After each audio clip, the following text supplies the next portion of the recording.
Danas ćemo reći nešto više o tome što treba napraviti nakon sadnje.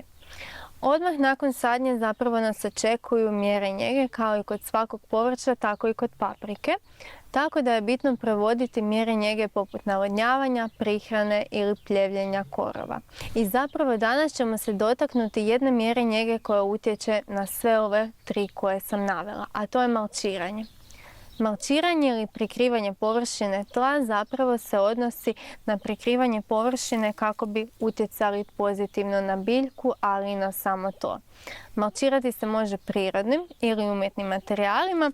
Mi smo se u ovom slučaju odlučili na prirodni materijal, to jest na slamu.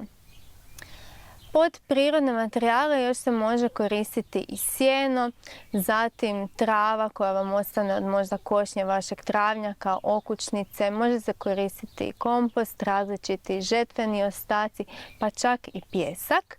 Dok kao umjetni materijal imamo PVC folije koje su zapravo često crne, ponekad i bijele boje, sve ovisi o tome u koje doba godine se zapravo proizvodnja provodi. Prikrivanje površine malčem pozitivno utječe na smanjenje isparavanja vode iz tla. Osim toga sprečava rast korova, to je pretjerani rast korova koje zapravo ispod ovog malča vrlo lako ukloniti i samo iščupati. K tome samo malčiranje pozitivno utječe na sprečavanje razvoja pokorice, tako da je tlo ispod ovog malča lijepo i raho, što odmah utječe i na to da su smanjeni radni zahvati u samom povrtnjaku.